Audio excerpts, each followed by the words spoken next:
जय गुरुदेव।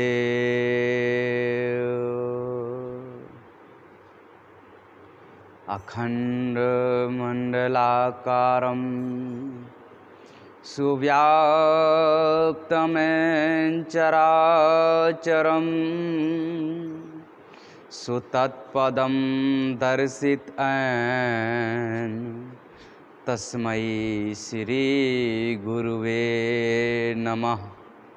वो महाप्रभु जो कण कण में समाया हुआ है, जो सभी चर और अचर में व्याप्त है, ऐसे महापुरुष परम पूज्य परम संत बाबा जय गुरुदेव जी महाराज के चरणों में कोटान कोटि बार नमन प्रणाम करते हुए यह विनय विनती करते हैं कि हम सभी की जीवात्माओं को इस काल माया के देश से छुड़ा करके अपने निज धाम सतलोक सचखंड ले चलें। साथ ही साथ पूज्य महाराज जी के चरणों में कोटान कोटि बार नमन प्रणाम करते हुए यह विनय विनती करते हैं कि हम सभी जीवात्माओं पर अपनी दया दुआ बनाए रखें। हम सभी जीवात्माओं को अपना मार्गदर्शन देते रहें। जय गुरुदेव, जय गुरुदेव।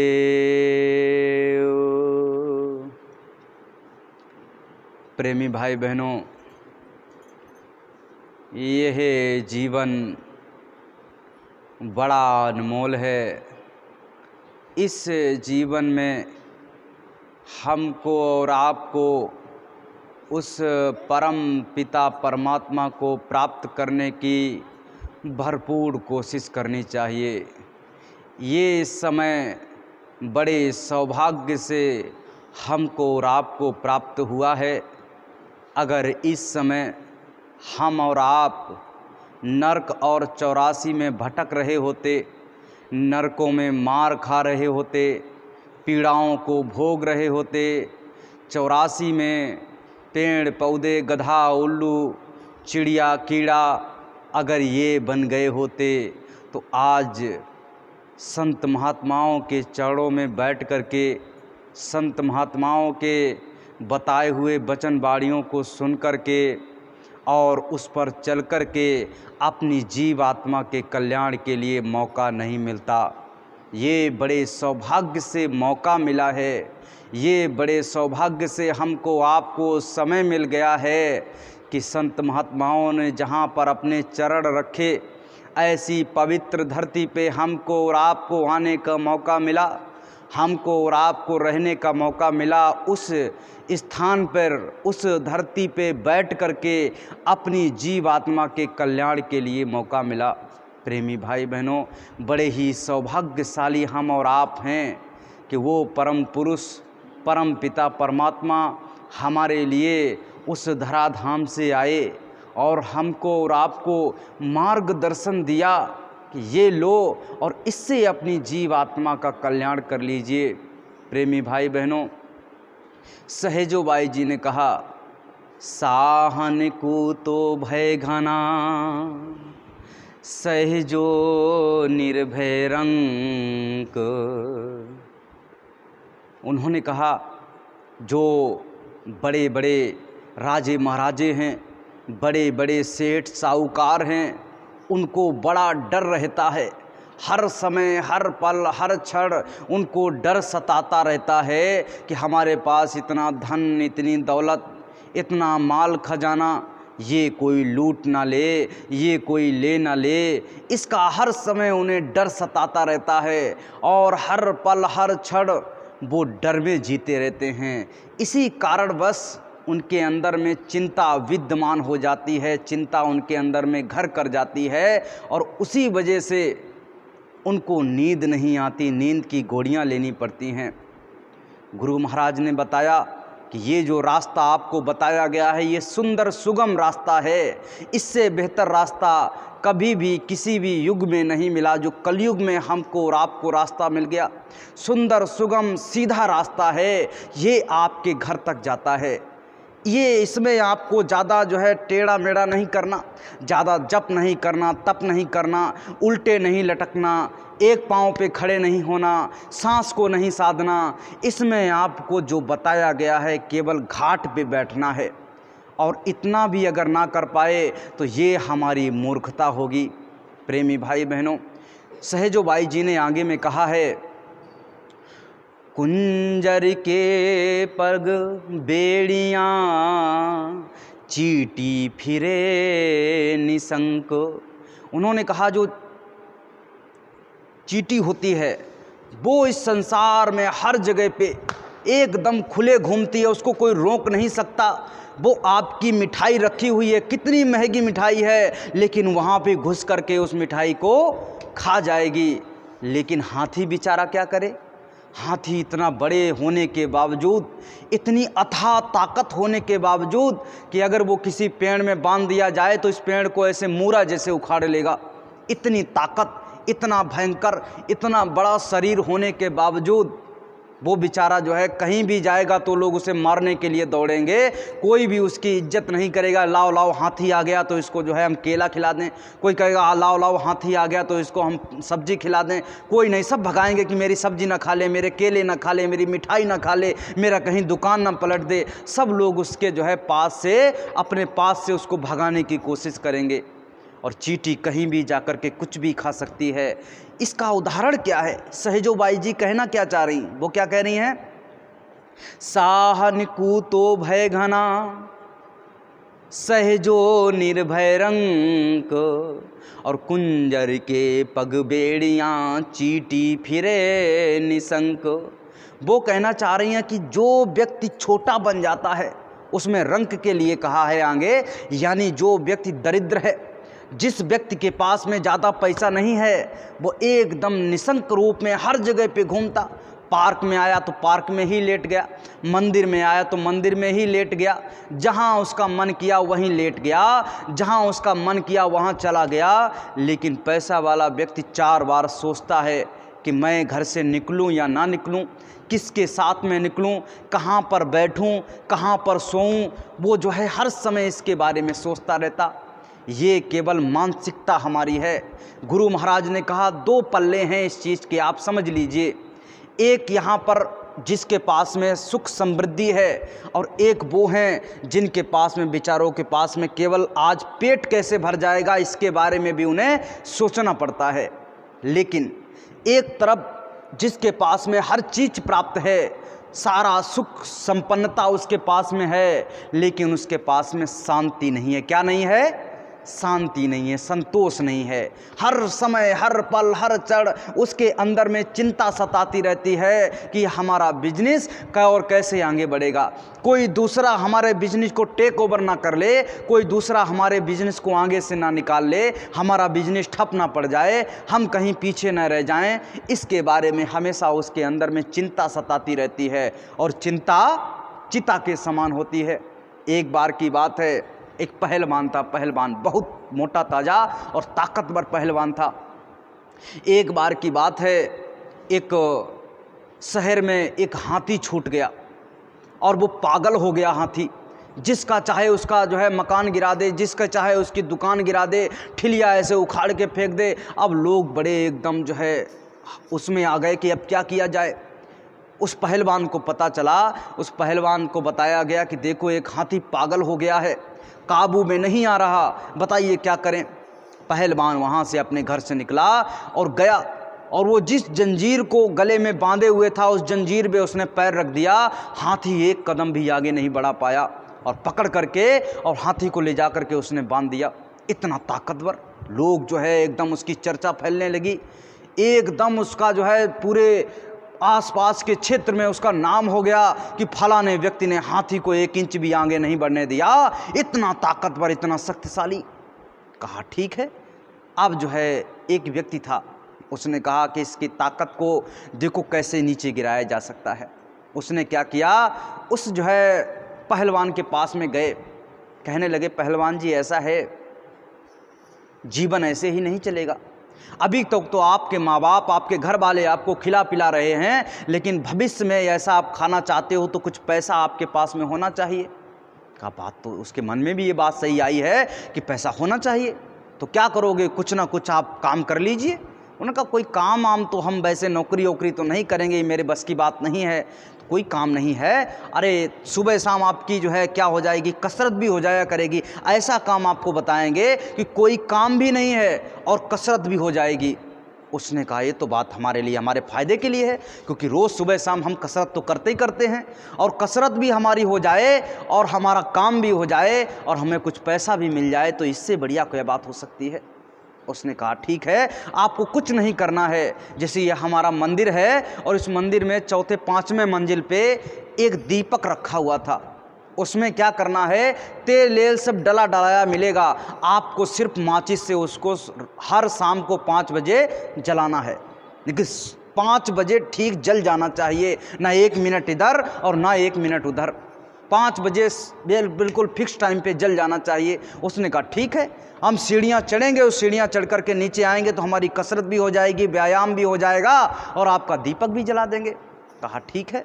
उसने जो है तुरंत जो है कहा ठीक है। अब वो जो है दीपक रोज़ जलाने लगा। लगभग में 6 महीने बीत गए और 6 महीने के बाद में उसी शहर में फिर से एक जो है सांड पागल हो गया, एकदम जो है वो भागता घूम रहा, इसको मार रहा उसको मार रहा। लोगों ने भाग करके उसी पहलवान के पास में गए कि भैया भैया, क्योंकि उसने पिछली बार हाथी को रोक दिया था कि एक सांड है, अब उसको रोकने की आवश्यकता है, उसके गले में जंजीर तो बंधी है लेकिन कोई उसे थाम नहीं पा रहा। कहा ठीक है, उसको तो ये पता था हमने हाथी को रोक दिया था। अब वो गया और उसने जैसे ही उसके पैर रखा उसकी जंजीर के ऊपर तो उसने रोक नहीं पाया।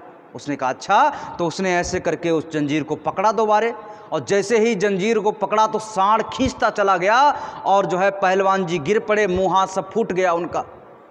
तो लोगों ने कहा ये कैसे हो गया, 6 महीने पहले तो ये पहलवान इतने ताकतवर थे, इन्होंने जो है हाथी को 1 इंच भी आगे नहीं बढ़ने दिया, ऐसे लात से रोक दिया था। इस बार ऐसा क्या हो गया कि ये सांड भी इनसे नहीं सदरा। तो एक बूढ़े बाबा थे, उनसे पूछा गया कि ये क्या कारण है। उन्होंने बताया कि पहलवान को बुलाया कि इधर आओ, मालूम है क्या कारण है।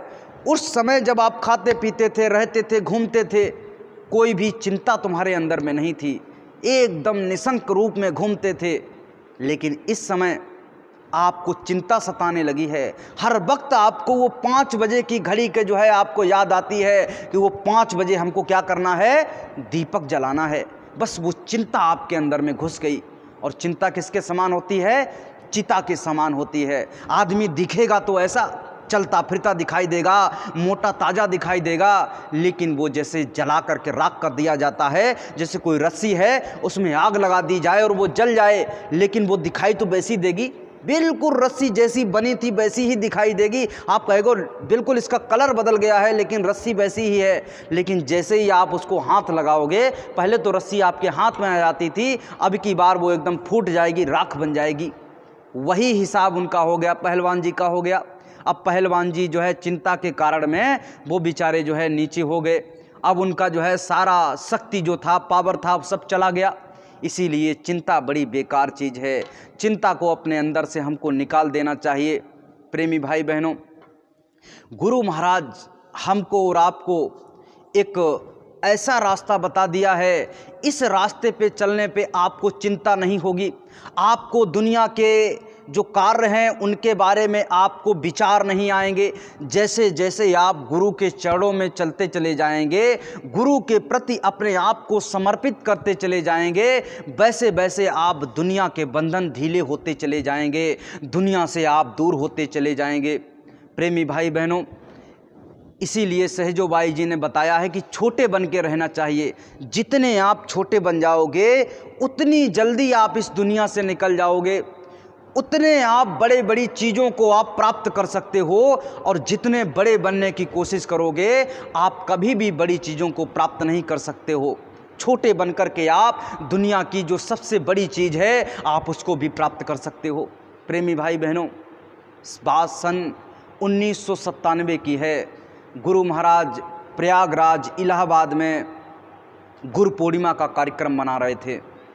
जब गुरु महाराज ने वहाँ पर कार्यक्रम स्थापित किया कि फलानी फलानी डेट को यहाँ पर कार्यक्रम होगा, तो वहाँ की जो प्रशासन था वो आया गुरु महाराज के पास में। वहाँ के जो जिला अधिकारी थे गुरु महाराज के पास में आए, कहने लगे बाबा जी कितनी भीड़ हो जाएगी, यहाँ पर कुंभ में तो बहुत भीड़ होती है, बहुत ज़्यादा भीड़ होती है, हम लोग संभाल लेते हैं, लेकिन कितनी भीड़ हो जाएगी आप बताइए। उसी हिसाब से 1-2 थाने में कह दिया जाएगा, 10-12 पुलिस वाले आ जाएंगे, सिस्टम देख लेंगे। गुरु महाराज ने मुस्कुराते हुए कहा जिलाधिकारी से कि देखियो, आपने अभी तक जितने कुंभ देखे हैं मेले के, सारे फेल हो जाएंगे। आपने इतनी भीड़ आज तक नहीं देखी होगी, उतनी भीड़ आपके इस इलाहाबाद में और इस त्रिवेणी संगम पर होगी। जिला अधिकारी हंसने लगा, कहने लगा अच्छा ठीक है, ये विचार तो आपके ठीक हैं, लेकिन मुझे नहीं लगता कि इतने लोग, कुंभ में पूरे भारत से लोग आते हैं। तो गुरु महाराज ने कहा देख लेना।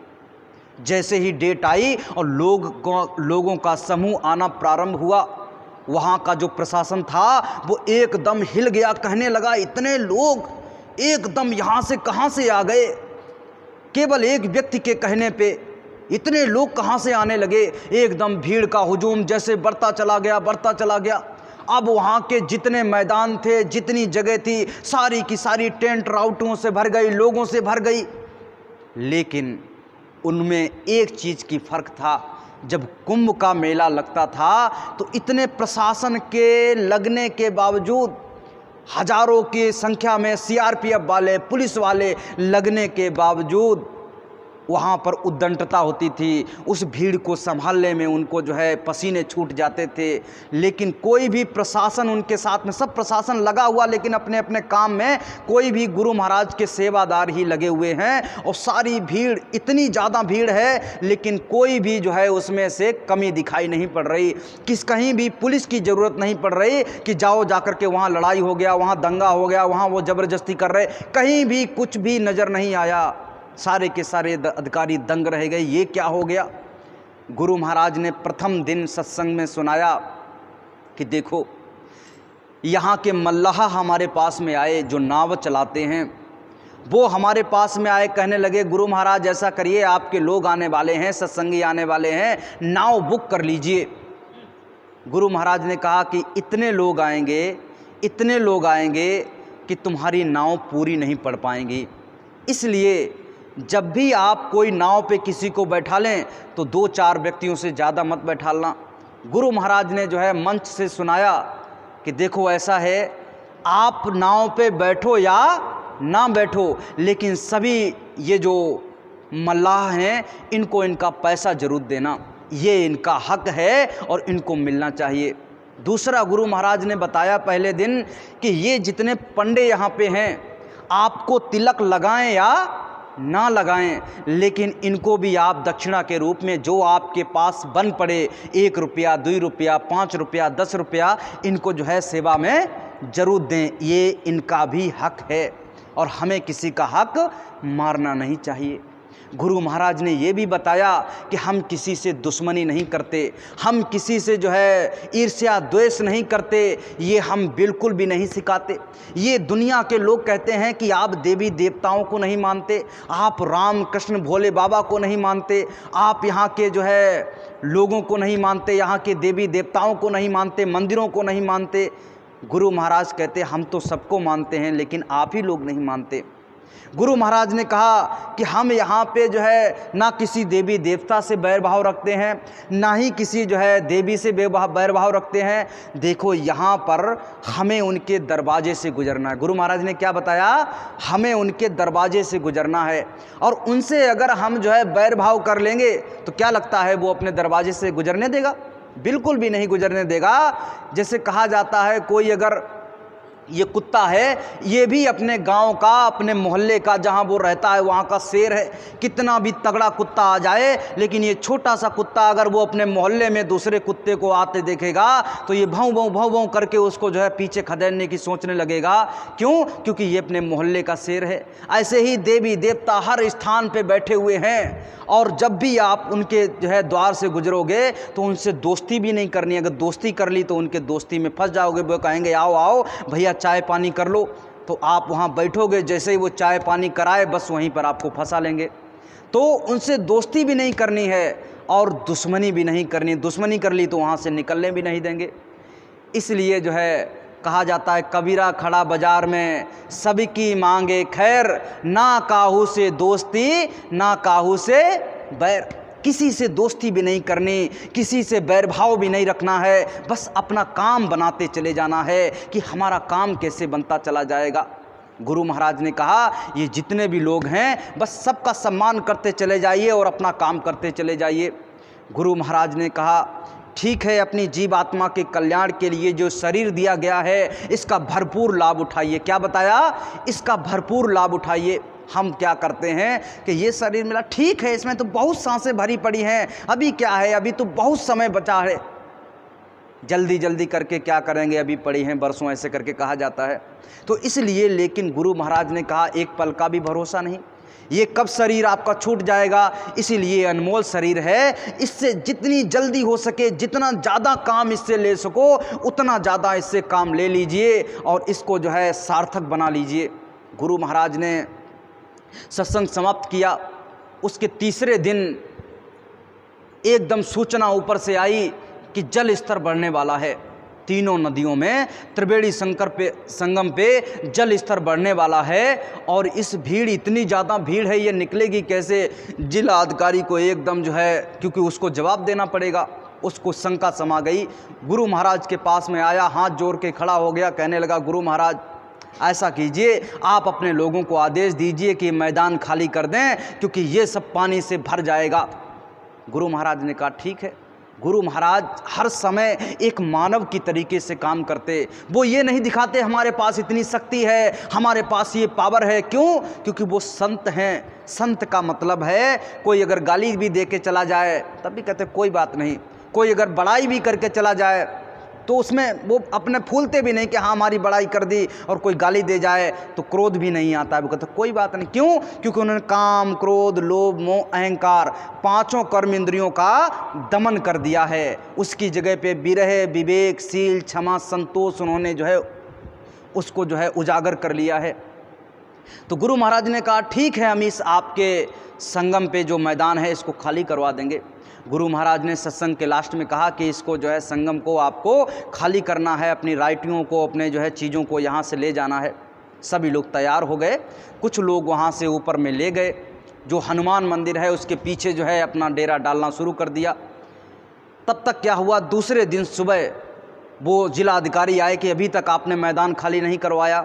गुरु महाराज ने कहा आज गुरु पूर्णिमा है। क्या है?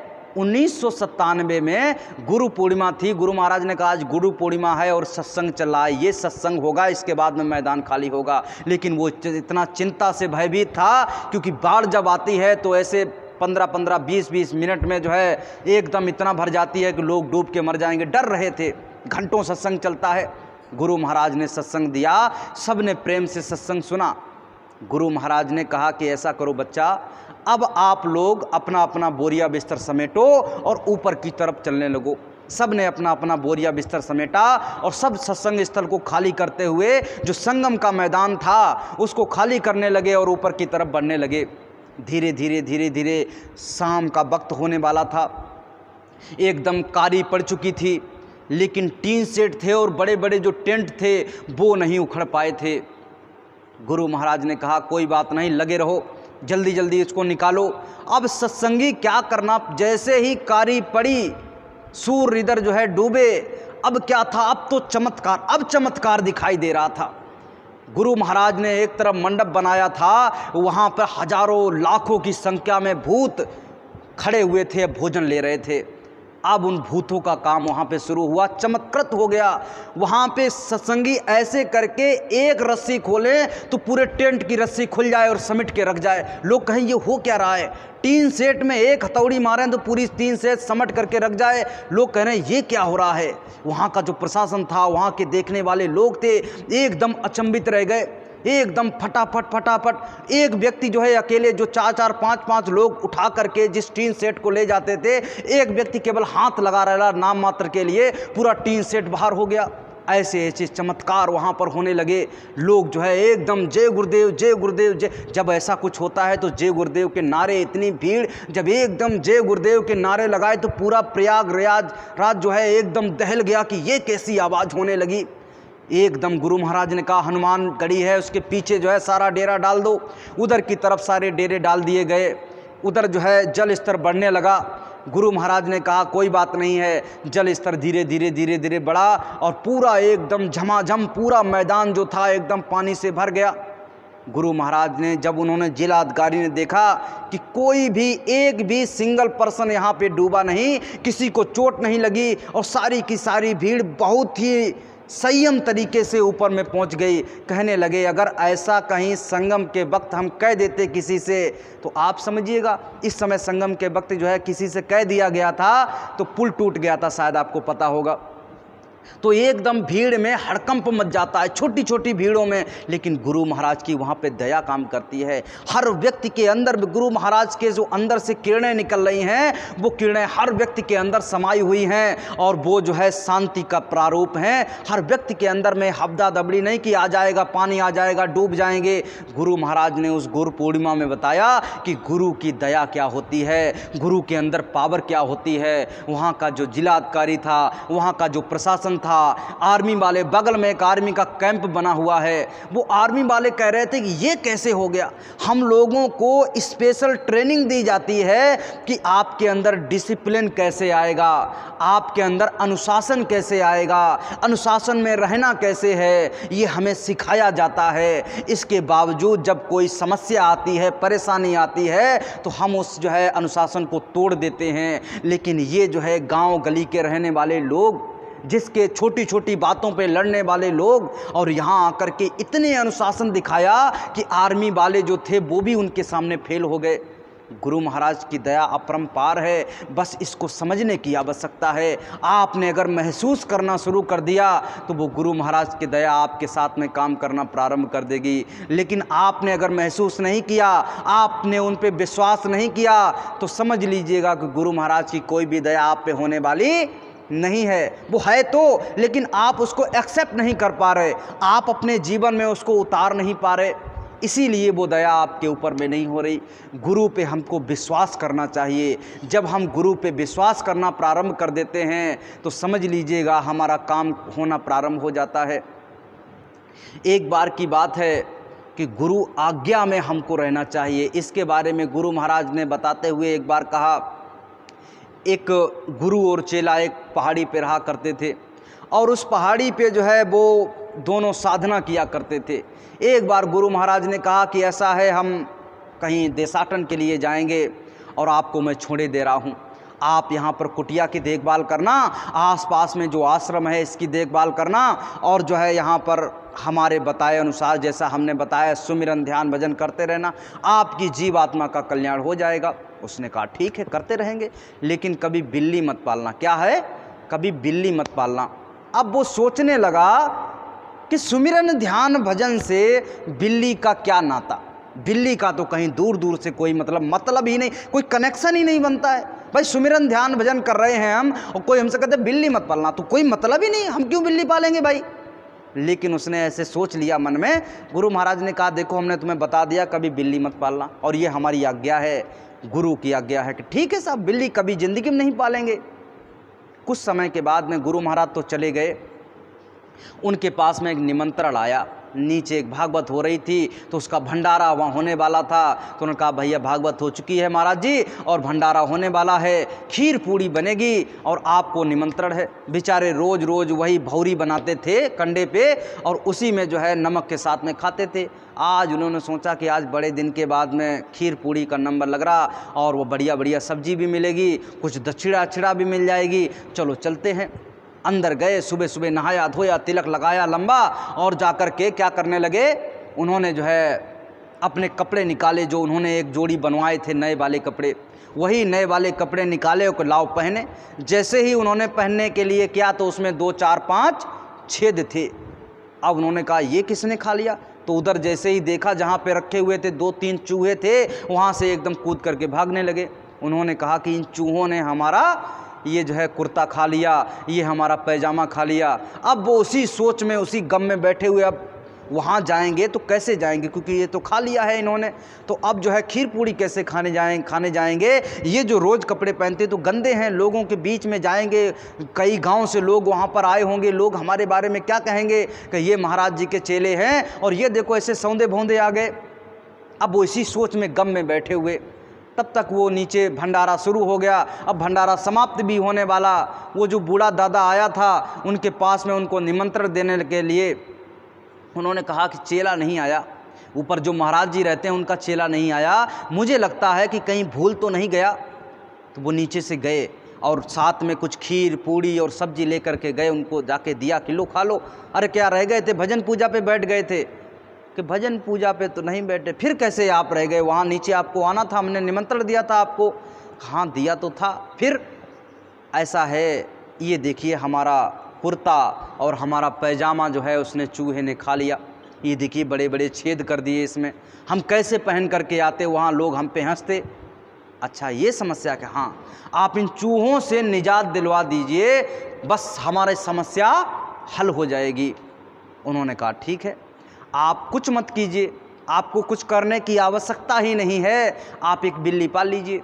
हमारे घर में एक बिल्ली है, उसने 4-5 बच्चे दिए हैं, उसमें से एक बच्चा ला करके हम आपको दे देंगे और वो बच्चा आपके यहाँ पर कुटिया में रहेगा, कहीं कुछ करने की आवश्यकता नहीं है, इन चूहों को वो जो है ख़त्म कर देगा, आपको न भगाने की आवश्यकता है, वो अपना बिल्ली खाती पीती रहेगी। कहा बात तो सही है, अरे इसी में से जो आप भौरी खाते हो, इसी में से थोड़ा टुकड़ा उकड़ा जो आप ना खा पाओ, थोड़ा जल जाए ऐसे डाल दिया करना, खा लिया करेगी। बात तो उनके समझ में आ गई। अब देखो गुरु महाराज की बात भूल गए, गुरु महाराज ने कहा था कि सुमिरन ध्यान भजन करना और कभी बिल्ली नहीं पालना, अब वो उनकी बात भूल गए, वो कुर्ता हमारा काट दिया, उसके चक्कर में वो जो है बिल्ली को पाल लिए। अब बिल्ली का बच्चा आ गया, अब बिल्ली का बच्चा आ गया तो नीचे से अब उसके लिए कभी कभी दूध भी लाते, तो कभी 1 गिलास दूध मिलता था खुद के लिए, अब वो कहने लगे भैया ऐसा है हमारे लिए तो ठीक है, हमारी बिल्ली के लिए भी आधी गिलास दे दो। अब लोग दें तो, लेकिन बड़ा नखरा के दें कि देखो इनको तो दें और इनके बिल्ली को भी दें। तो इन्हें सुन लिए तो इनको थोड़ा बुरा लग गया कि देखो कैसी बात कर रहे लोग, हमको नखरा रहे लोग, हमको जो है सही से जो है पेश नहीं आ रहे। जब ये बात उनके कान में पड़ी तो एकदम फिर से उदास होकर के बैठ गए और खुदा न खास्ता वो जो है दादा फिर से वहीं पे आकर के बैठ गए। कहने लगे हाँ आपके गुरुजी नहीं आए? कि ना साहब अभी गुरुजी नहीं आए। अच्छा ठीक है, पूजा भजन कैसा चल रहा? बढ़िया चल रहा। वो बिल्ली? हाँ बिल्ली भी ठीक है, चूहे हुए परेशान नहीं कर रहे। फिर एक समस्या है कि बताओ क्या समस्या है, फिर से तुम्हारी समस्या को हल किया जाए, ऐसे उदास मत रहा करो, बड़े खराब लगते हो। ठीक है, लेकिन लोग अब नखराते हैं, दूध मट्ठा देने के लिए बिल्ली की, तुम्हारे लिए तो ठीक है लेकिन तुम्हारी बिल्ली को भी दें, अब इसलिए लोग जो है थोड़ा उखड़ने लगे हैं। तो अच्छा उखड़ने लगे? हाँ, लोग कहते हैं कि तुम ये भौरी के लिए जो आटा ले जाते हो, अब तुम्हारे लिए तो दे रहे हैं कि तुम इसमें बिल्ली को भी खिलाते होगे, भले हम बिल्ली को ना खिलाएं फिर भी लोग जो है कहते हैं बिल्ली को भी खिलाते होगे। अब बड़ा मुझे अच्छा नहीं लगता। अच्छा, अरे इसके लिए हम आपको एक तरीका बता देते हैं। तो उनका क्या तरीका है? आप एक गाय पाल लीजिए। क्या पाल लीजिए? एक गाय पाल लीजिए, और उस गाय का जो दूध होगा उसमें से कुछ खाना और कुछ बेच देना, जो बिचेगा उसके पैसे से आटा खरीद लेना, भाई किसी से मांगना भी नहीं पड़ेगा, और जो है ये बिल्ली की समस्या भी हल हो जाएगी, खूब तुम भी खाना, तुम्हारी बिल्ली भी खूब दूध पिएगी। उन्होंने बात तो बिल्कुल सही कह रहे। उन्होंने क्या किया, अभी वो जितने घंटे सुमिरन ध्यान भजन करते थे उसमें से कुछ समय कट गया जो बिल्ली के जो है लाड़ प्यार में, बिल्ली को देखने भालने में लग रहा था। अब इन्होंने क्या किया, उन्होंने कहा मेरे पास एक बछिया है वो दे दी, और बछिया बियाने वाली बछिया बिया गई। अब जो है उसमें से जो समय सुमिरन ध्यान भजन में जा रहा था, कुछ बिल्ली में और कुछ गाय की देखभाल में जाने लगा। अब जो है वो थोड़ा बहुत समय जो है अपने आप को दे पाने लगे। धीरे धीरे धीरे धीरे समय बीतता चला गया।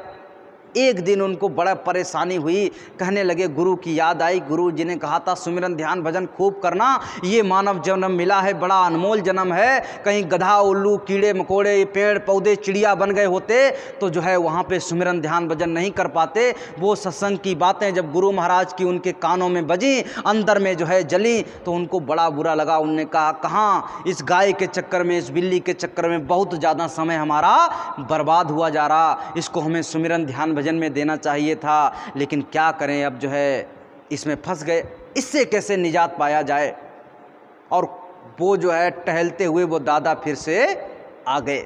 अब जो है दादा ने कहा आज कैसे उदास बैठे हो, कि दादा आज फिर से एक समस्या पैदा हो गई, बताओ। तुम्हारी समस्याओं के लिए तो हम बैठे हैं, काल भगवान उनको भेज रहा था बार बार कि तुम्हारी समस्याओं को हल करने के लिए तो हम बैठे हैं, कि आपको बस तुम्हें कुछ नहीं करना। अब तो तुम अब की बार जो हम आपको तरीका बताएंगे बिल्कुल फ्री हो जाओगे, कुछ भी करने की आवश्यकता नहीं पड़ेगी। कहने लगे हाँ, अभी अभी तुम जब सुमिरन ध्यान भजन बिल्कुल करते थे, ना बिल्ली थी ना गाय थी, तो कम से कम कपड़ा तो तुम्हें धोना पड़ता था।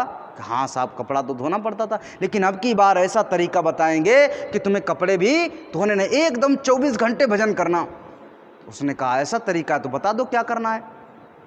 हमारे यहाँ एक गरीब लड़की है और बस उससे तुम शादी कर लो।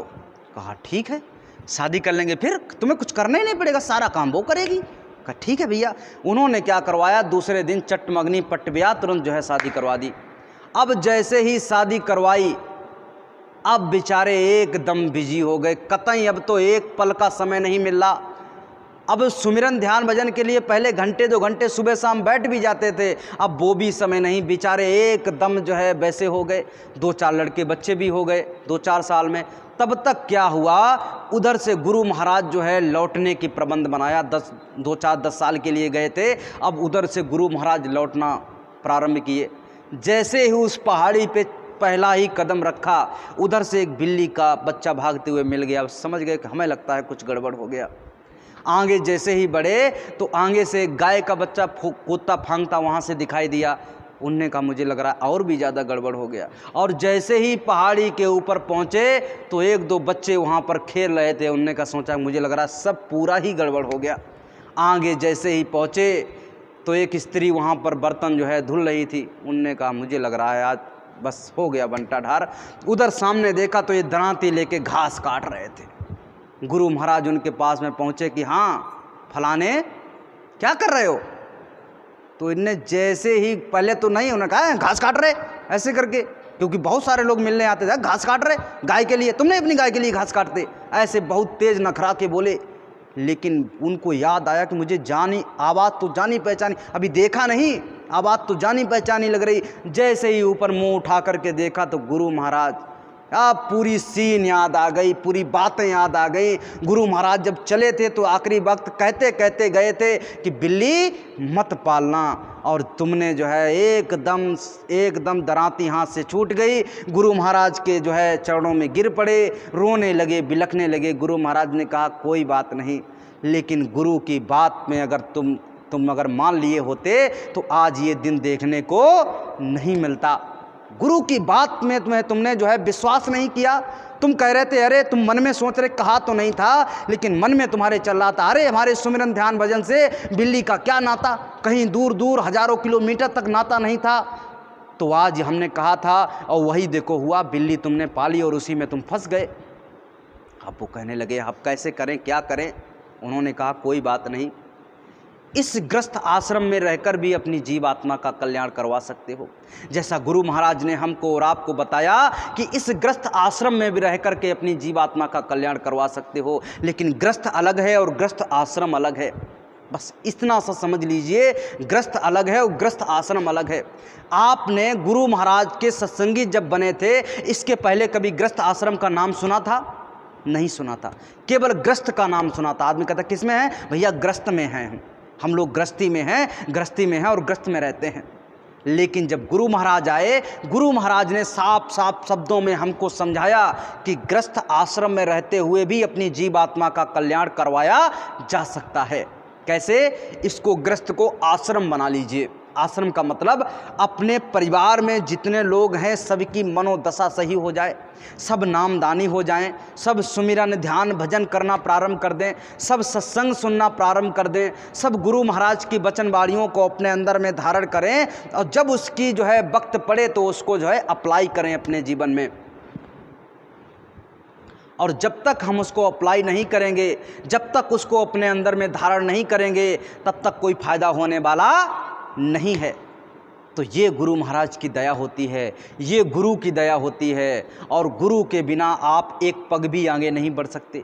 गुरु महाराज ने कहा आप मेहनत कीजिए, एक कदम आप बढ़िए तो 2 कदम हम बढ़ेंगे, लेकिन एक कदम आपको बढ़ाना पड़ेगा। आप सोच रहे कि हम 1 कदम नहीं बढ़ाएंगे, बस गुरु महाराज ही 3 कदम, अरे वो 2 कदम तो आ ही रहे, 1 कदम और बढ़ा लें तो क्या चला जाएगा उनका। लेकिन वो काल भगवान भी तो बैठा हुआ है। कल भाई साहब सुनाए थे कि एक होता है पल, और पल में भी एक शायद लव का ऐसा कुछ बता रहे थे, वो जो है पल से भी छोटा समय है। उतने वक्त के लिए भी काल भगवान का ध्यान उस सत्य पुरुष भगवान से टूटता नहीं है। हर पल, हर क्षण, हर सेकेंड वो उस जो है परम पिता परमात्मा के याद में बैठा हुआ है। और जब वो बैठा हुआ है तो कमा रहा है, वो भी कुछ कमा रहा है, तो उसकी बात भी कुछ माननी पड़ेगी। गुरु महाराज ने वो जो सत्य पुरुष भगवान ने हमको और आपको दिया, और देने के बाद ये बैठा हुआ है, तो उस कॉल करवा लिया कि देखो ऐसे ही आपने दे तो दिया, लेकिन आप तो सर्वसमर्थ हैं, ऐसे ही आप इनको उठा मत लेना। ये रोएंगे, तड़पेंगे, चिल्लाएंगे, लेकिन अपने कर्मों से चिल्लाएंगे, आपको दया आ जाएगी, आप उठा लोगे तो मेरी सारी तपस्या, मेरा जब तब सब जो है बेकार हो जाएगा। बस अखंड समाधि में, शून्य गुफा में अखंड समाधि में बैठा हुआ है काल भगवान, हर समय, हर पल, हर क्षण। और वो यही मांगता है कि हमारा राज्य ये कायम बना रहे। और यहाँ से जो जीव आत्मा निकल करके जाएगी, वो अपने आप से कदम बढ़ा करके जाएगी, तो वो परम पुरुष आपको खींच के ले जाएंगे। लेकिन आप अपने से कदम नहीं बढ़ाओगे तो वो अगर अपने आप 3 कदम बढ़ा के आपके पास में आ गए तो ये ज़बरदस्ती हो जाएगी। क्या हो जाएगा? ये ज़बरदस्ती हो जाएगी कि आप ज़बरदस्ती इस जीवात्मा को यहाँ से निकाल के ले गए। ये तो जाना ही नहीं चाहती थी, तो वो जो है ऑप्शन नहीं रह जाएगा गुरु महाराज के पास में। और गुरु अगर आपने भी 1 कदम बढ़ा दिया तो 2 कदम वो बढ़ा देंगे। गुरु महाराज कहेंगे वो बच्चा है, थोड़ी दूर तक वो आ गया, हम सर्वसमर्थ हैं तो हम थोड़ा और आगे तक चले गए, और ये जाना तो चाहता ही था अपने घर, इसलिए हमने इसको उठा लिया, अपने घर लिए जा रहे। लेकिन आप कह रहे हो कि हम नहीं बढ़ेंगे, हम और पीछे कदम बढ़ा रहे, और भी अंधेरे में जा रहे, और भी दलदल में घुसे चले जा रहे, तो कैसे करके यहाँ से निकल पाओगे? यहाँ के दलदल से निकलो, यहाँ से अंधेरे से निकलो, और धीरे धीरे धीरे धीरे उस परम पिता परमात्मा को प्राप्त करने के लिए कदम बढ़ाओ। तो वो भी कदम बढ़ा करके, हाथ बढ़ा करके आपको यहाँ से निकलने के लिए बिल्कुल तैयार हैं। आप ये मत सोचो कि हमको कोई चाहता है कि नहीं चाहता है, लोग हमारे बारे में क्या सोचते हैं। ये तो इस दुनिया की बातें हैं। जब तक आप जीवित हैं, आपके दोस्त हैं, जब तक ये शरीर जिंदा है, इसमें सांसों की पूंजी है, तो इस शिवम नाम के, इस दादी नाम के शरीर के दोस्त हैं, जानने वाले हैं। और इसमें से प्राण निकल जाएंगे, किसी दूसरे शरीर में प्रवेश हो जाएंगे, तो क्या लगता है आपके दोस्त भी अलग होंगे, दुश्मन भी अलग होंगे? होंगे कि नहीं होंगे? इस शरीर के दोस्त भी अलग हैं, दुश्मन भी अलग हैं। इस शरीर को त्यागते ही दूसरे शरीर में प्रवेश करोगे तो उसके दोस्त अलग होंगे, दुश्मन अलग होंगे, खेती दुकान मकान अलग होगा। इसीलिए प्रेमी भाई बहनों, हमको ये नहीं देखना इस दुनिया में क्या है, क्या हो रहा, बस अपने आप को देखना है कि हम अपनी इस जीव आत्मा का कल्याण कैसे कर सकते हैं। और उसी लिए ये मानव तन, ये मानव मंदिर हमको और आपको मिला है। बड़ा ही विकट समय इस समय चल रहा। समय के नज़रिए को देखते हुए जितना ज़्यादा हो सके बर्दाश्त करने की कोशिश कीजिए, जितना ज़्यादा हो सके शांत रहने की कोशिश कीजिए, और जितना ध्यान हो सके सुमिरन ध्यान भजन हर समय हर पल हर क्षण करते रहिए। जब भी समय मिल जाए गुरु की याद में बैठ जाइए, क्योंकि जितना ज़्यादा ध्यान आप गुरु महाराज का करोगे वही आपका सार्थक हो जाएगा। बड़ी बड़ी बीमारियों से, बड़े बड़े कष्टों से, बड़ी बड़ी लड़ाइयों से, बड़े बड़े दर्दों से आपको यही सुमिरन ध्यान भजन बचाएगा। गुरु महाराज कहते सुमिरन ध्यान भजन कर लोगे तो आपके कर्म कट जाएंगे, तो आपको दुख तकलीफ नहीं आएगी। लेकिन आप सुमिरन ध्यान भजन नहीं करते, उसकी वजह से बड़ी बड़ी दुख तकलीफ बीमारी आपके पास में आती है, और फिर रोते हो, चिल्लाते हो, बिलखते हो और कहते हो हे गुरु महाराज तुमने ये क्या कर दिया। अरे गुरु महाराज क्या करेंगे, उन्होंने जो कहा था वो तो आपने किया नहीं, आप तो उल्टा ही चल रहे थे। वो कहते किसी की बुराई मत करना, आप बुराई में लगे हुए। वो कहते थे किसी से ईर्ष्या मत करना, आप ईर्ष्या में लगे हुए। वो कहते थे किसी से आप जो है बैरभाव मत रखना, वो कहते थे हम तो बैरभाव रखेंगे। यानी कोई कहते था कोई कह दे कि सही ये बात ये काम करना है, और उस काम को पहले देख लीजिए सही है या गलत है, अपना निर्णय ले लीजिए, इसके बाद में करिए। लेकिन एकदम से ना मानने के लिए था ना ये जो सही कहे तो भी नहीं मानेंगे, गलत कहे तब भी नहीं मानेंगे। ऐसी मानसिकता जब बना लोगे तो दुख और तकलीफ आनी ही आनी है। आप समझ लीजिए गुरु महाराज किसी को बख्शने वाले नहीं। ये जो है आपको यहाँ से निकालने का उन्होंने ठेका लिया है, तो आपको जो है थोड़ा थोड़ा बर्दाश्त करना पड़ेगा और यहाँ से निकल करके अपने परम धाम जाना पड़ेगा। इन्हीं शब्दों के साथ में अपनी बाड़ी को विराम दे रहे हैं। अगर कहने सुनने में कोई अगर अनुचित शब्द निकल गया हो तो उसको माफ़ कर दीजिएगा। लेकिन गुरु महाराज की शक्ति हस्ती को पहचानिए, उनकी दया दुआ को पहचानिए। वो हर समय हमारी जीवात्मा के लिए खड़े हुए हैं। हमको भी उनके प्रति खड़ा होना चाहिए, उनके चरणों में लौ लगाना चाहिए। यही हमारा प्रथम काम होना चाहिए। बोलिए जय गुरुदेव।